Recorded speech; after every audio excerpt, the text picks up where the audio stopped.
So, I have a long list of skills that I keep procrastinating learning, and last week we looked at one of these in my video about how to paint juicy skin. Today we're going to work a little further up north because I don't know about you, but I love that look when artists paint this unrealistic, super stylized hair that kind of looks like this. So, in today's video, we're going to take a look at painting some juicy hair. If you're expecting a style study today, I promise I'll make it up to you starting next week, so please don't be upset. As with last week, we'll start with a basic sketch and then we'll look at a step-by-step in-depth tutorial on how to paint anime hair. I feel like that's where you see this style painted most often, but today we're going to put it on a character that I'm going to paint in my style. It'll make sense, I promise. Of course, if you enjoyed this video and learned something today, please do remember to like and subscribe. Comment below if this is the style of hair you like to paint most often, and if not, which other style of hair you prefer to paint. But yeah, without much further ado, let's go ahead and paint some juicy hair.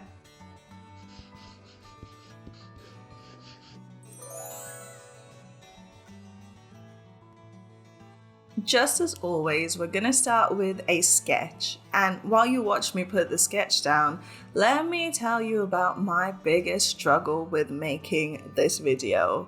It was finding human-made art references. Now, I'm not big into anime or manga style art, you guys already know this, so the art that I consume tends to not be quite so focused, meaning I don't have a lot of anime artists on my recommended feeds anywhere, and the few that I do see don't quite paint hair like this. So like any sane person would, I hopped on Pinterest for references, and boy oh boy, I know you can all relate to this. Literally 1 in every 20 images was human made. Everything else is AI generated. I hate that so much. For one thing, it is so unethical, but also as pieces of art, there is no way to find any sort of feeling in there. It took absolute ages to find references for this style of hair, but I managed to find like 3 artists who paint the kind of juicy hair that I'm looking for, so hey, we have a video. But yes, for this painting, I wanted a sense of warm comfort because it is getting cold out. So this is the sketch that we're working with today. Let's get into the tutorial proper.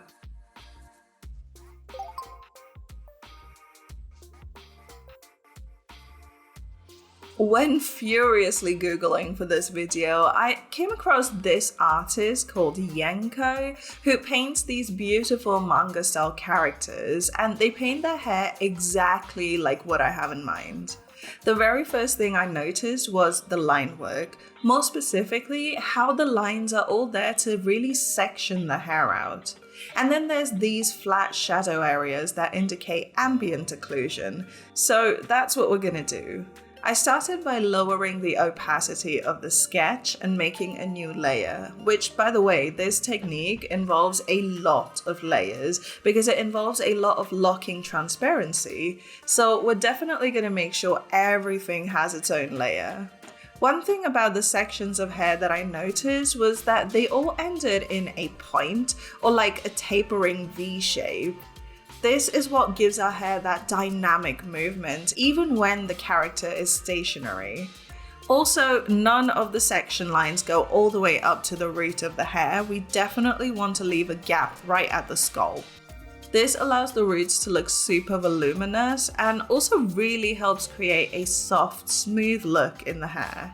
In fact, that is the whole point of this style, is to make the hair look so soft and smooth and glossy.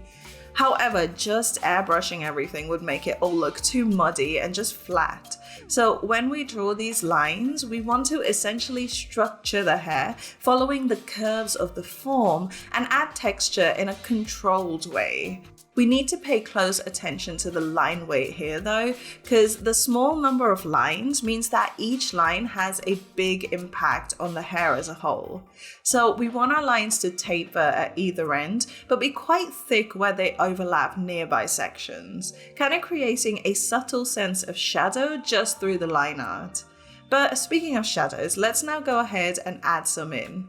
We're still working in grayscale because the colors need conscious thinking, so we'll do that in just a sec. But I started by using the Bezier Select tool to make a flat for the hair, and now we're going to start to place in our flat shadows. Now, as far as I can tell, there are only the ambient occlusion shadows, meaning they only occur in the spots where light is physically unable to reach. So between adjacent sections or in the hair behind the ear that is covered over by the top layer of hair. I grabbed a dark grey and inked some of these shadows in, again, on their own layer. Remember to work in layers, you guys, because like I said, we do need to lock transparency and paint over these. Alrighty, now we have our prep done, let's go ahead and add in some colour.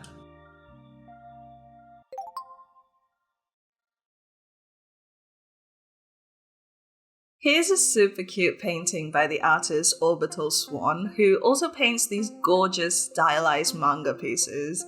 Have a look at the colours here. Do you see the gradients? In fact, there's almost two separate sets of gradients, one in the highlights and another in the shadows. This is where having everything on its own layer comes in super handy. For this bit, I've actually borrowed a technique we looked at a couple of weeks ago where we paint a gradient as hard stripes first and then blur it out with a Gaussian blur. I first did a test blur to see how my colors were looking, but it is also important to keep values in mind when choosing our colors. We need to follow the form of the hair, meaning our lightest color in the gradient needs to be on the high points. Here it's going to be that ring where her fringe kind of pushes out from her head, and then it will gradually recede into the shadow below. So with the first gradient, the highlight was way too high up, it needed to be pulled down. And also the colors were a little too drastically different, so we definitely needed some in-between tones. Next, I actually created some smaller, darker gradients by using the lasso selector and painting random little sections of shadow. Now these I kind of don't love as much because they add a little too much texture, so we'll take care of that simply by brightening them up a little more. Now they're way less harsh and fit in way better. Finally, we can lock transparency on the flat shadows that we painted earlier and also add some shadowy gradients to those. I wanted the colors in the shadows to kind of match the rest of the tones, but be just a little darker, so that's what I did. But these were, again, way too harsh. So I then grabbed some local colors from the highlight and mid-tony areas and gently airbrushed them to slightly brighten up those dark shadows. However, just to extra preserve the smoothness, I also grabbed a round blender and started to get rid of a couple of the edges here and there. Still preserving most of the structure, but trying to also bring some of that softness back in despite the dark shadows. And finally, just to really push the softness, I also grabbed the gradient tool and started to put some solid color gradients in. With some magentas, blues, and purples, I added some extra color variation just around the outer edges of the hair, and wow, it looks so much better after that. It's the gradients, you guys, I'm telling you. And finally, I also grabbed a nice hot pink and brightened up just around the face. And now we're ready for the next step.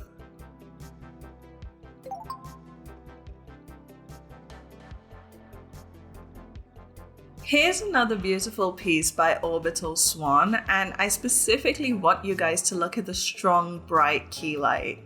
You'll see this in a lot of anime style hair because it adds a ton of drama, but without creating very harsh shadows, especially in the face. But I specifically want to take a look at the edges of this dramatic highlight. They're actually really hard lines, but because the colors are pretty low contrast, the edge doesn't look super hard. Now, this probably doesn't work quite as well with the piece that we're working on today, but I still wanted to try adding a bright key light to our character just out of academic curiosity. So I grabbed an ink brush and blocked in a hard-edged key light coming from the direction of the cat. But again, we want the transition between the key light and the rest of the hair to appear a lot smoother. So then I grabbed some tones that would lie between that pale orange and the blue of the rest of the hair and added in some transition colors. And then, this is where the magic happens, we're gonna grab our blender and only blend the transition tone into the rest of the hair. Not blending all the brightness away, just the transition area. So what this is going to do is give us the illusion of that key light bleeding into the rest of the hair, but without actually blending the light into the rest of the hair and making it all grey and muddy. Again, I don't really know how I feel about this step for this specific painting, but after turning that layer off and on a few times, I decided to just keep it. I can never tell when I'm doing too much, so please let me know in the comments below what you think about this look. I also swapped the initial warm yellow highlight for a bright teal. I felt the yellow took away from that key light a little too much. But okay, anyway, let's go ahead and get into the final step for this hair.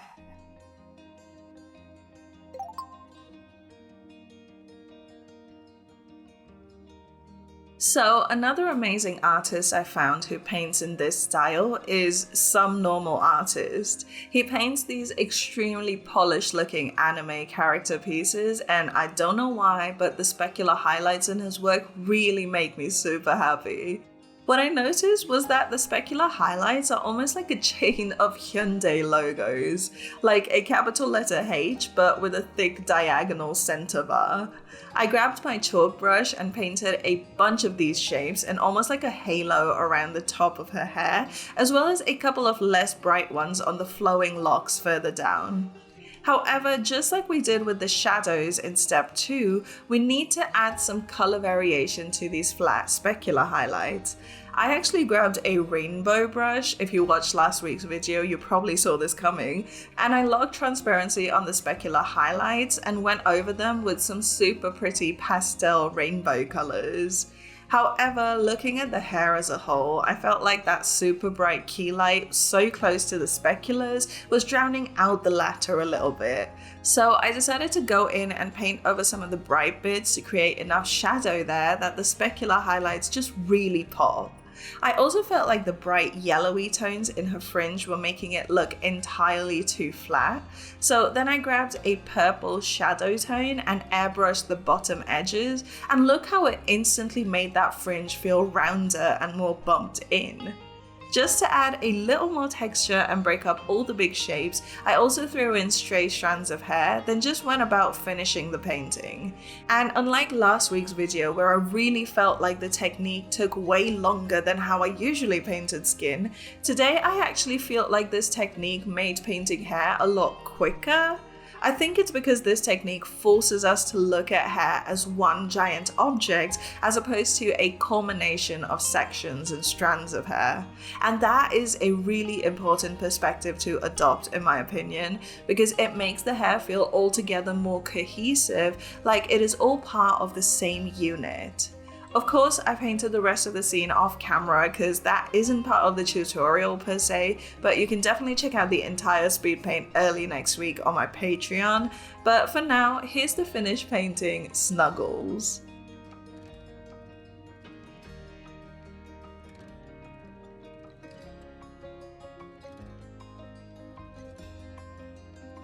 Okay, now I feel complete.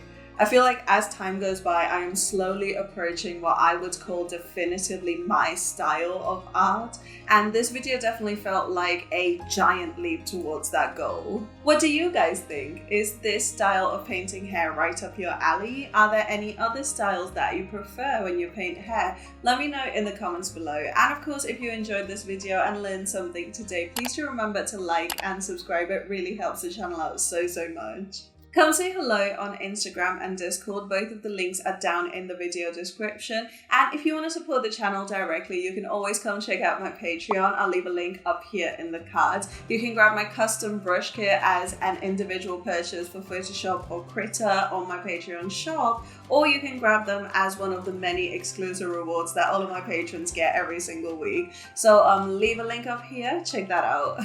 In either case, thank you so much for your support. It means the whole world to me. And make sure you have your notifications turned on for my channel, because starting next week, we're diving into what is probably my favorite part of the year. If you've been around this channel for a while, you probably know what happens in December. And if you haven't, I promise you, you do not want to miss it. So make sure you have your notifications turned on. But that's about everything I have to say today. So thank you guys so much for hanging out with me. I really hope you've enjoyed it as much as I have. In case you missed last week's video on how we paint juicy skin, you can check that out down here in the outro, and I'll see you guys on the next one.